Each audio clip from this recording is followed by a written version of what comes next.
Assalamualaikum warahmatullahi wabarakatuh. Perkenalkan, nama saya Erika Mulyaningsih. Saya sebagai moderator dari kelompok 1 yang akan membawakan materi tentang regresi linier sederhana.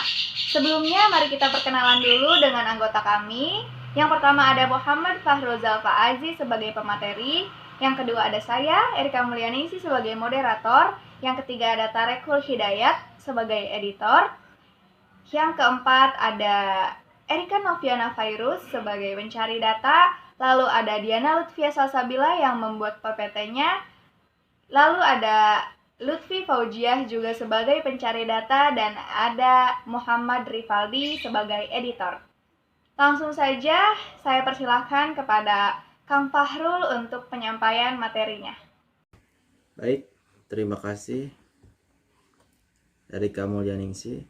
Selanjutnya saya akan menjelaskan tentang analisis regresi linier sederhana. Adapun tujuan dari analisis regresi linier sederhana yaitu digunakan untuk menguji pengaruh satu variabel terhadap variabel terikat. Uji linier sederhana mempunyai syarat. Syarat yang pertama adalah valid dan reliable, dan syarat yang kedua normal dan linear. Adapun dasar pengambil keputusan yaitu membandingkan nilai signifikansi dengan nilai probabilitas 0,05. Catatan, jika nilai signifikansi lebih besar dari 0,05, artinya variabel X berpengaruh terhadap variabel Y. Dan jika nilai signifikansi lebih kecil dari 0,05, artinya variabel X tidak berpengaruh terhadap variabel Y. Membandingkan nilai T hitung dengan T tabel. Jika T hitung lebih besar dari T tabel, artinya variabel X berpengaruh terhadap variabel Y. Dan jika T hitung lebih kecil dari T tabel, artinya variabel X tidak berpengaruh terhadap variabel Y.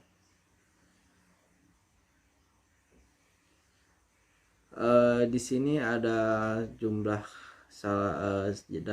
data kasus, yaitu pengaruh jumlah balita X terhadap jumlah kasus stunting Y di Posyandu Melati 3 Desa Purwasari periode 2018-2021. Jadi data ini kita akan cari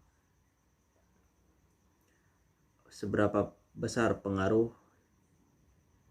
nilai X terhadap nilai Y. Baik, selanjutnya hasil dari data tersebut menghasilkan, di sini ada output dari SPSS ya. Kita ke model summary dulu. Model summary, besarnya nilai korelasi atau hubungan R yaitu sebesar 0,896 ya, diperoleh koefisien determinasi atau R square sebesar 0,803. Sudah jelas di sini di tabel ya. Artinya pengaruh variabel bebas jumlah balita terhadap variabel terikat jumlah kasus stunting adalah sebesar 80,3%. ANOVA, tabel ANOVA ya. Bahwa nilai F hitung, di sini ada F, yaitu 187,365 dengan tingkat signifikansi sebesar 0,000 lebih kecil dari 0,05. Maka model regresi dapat dipakai untuk memprediksi ada pengaruh variabel jumlah balita X terhadap variabel jumlah kasus stunting Y.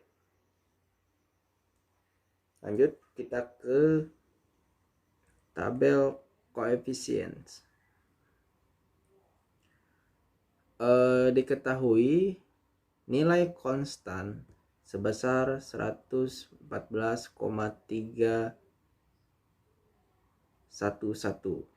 ya. Nilai konstannya di sini ada warna merah. Dan nilai jumlah balita sebesar minus 0,827. Persamaan regresinya yaitu ini rumusnya, persamaan regresi ya. Y sama dengan A tambah BX. Jadi Y sama dengan 114,311 ditambah jumlah balita min 0,827 dalam kurung dan X.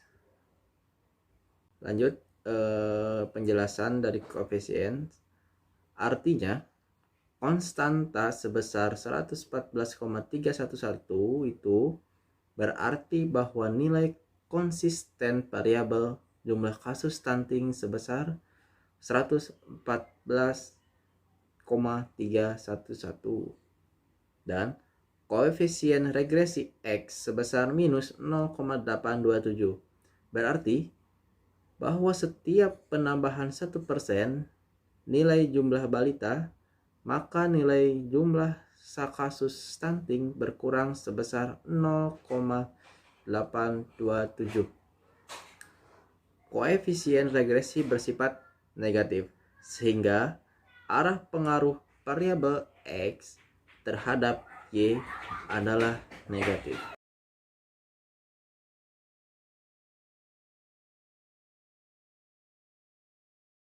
Lanjut di sini ada keputusan ya, mengambil keputusan uji regresi sederhana berdasarkan signifikansi diperoleh nilai signifikansi sebesar 0,000 lebih kecil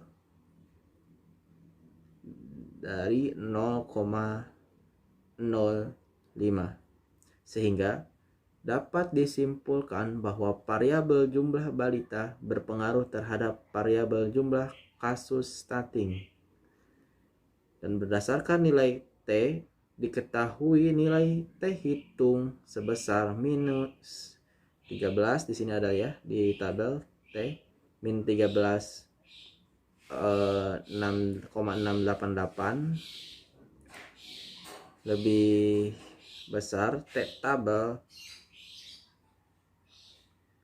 2,013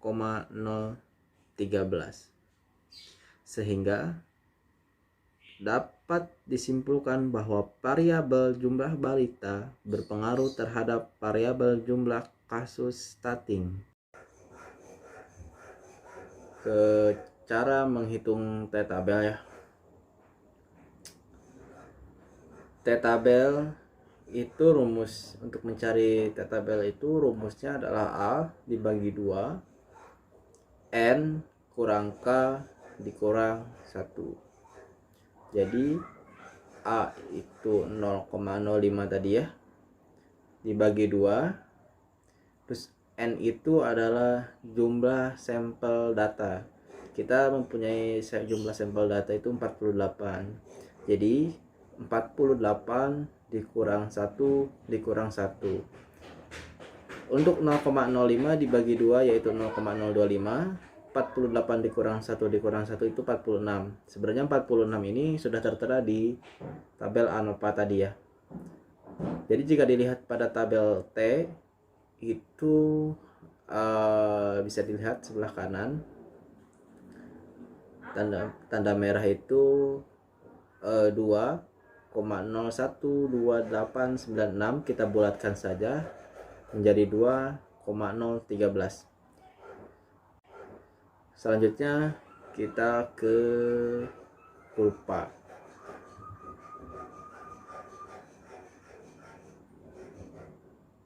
Jadi yang tengah ini adalah area tidak berpengaruh ya. T-tabel ini adalah batas, jadi semakin ke kanan dari T-tabel itu semakin positif, dan sebaliknya semakin ke kiri dari T-tabel itu semakin negatif. Dan hari ini kita mendapatkan T hitungnya adalah 13,688. Artinya T hitungnya itu berpengaruh minus ya. Ya, terima kasih, saya kembalikan ke moderator. Baik, terima kasih Kang Fahrul atas penyampaian materinya. Sekian materi regresi linier sederhana dari kelompok kami. Mohon maaf jika ada kesalahan dan kata-kata yang kurang berkenan. Wassalamualaikum warahmatullahi wabarakatuh.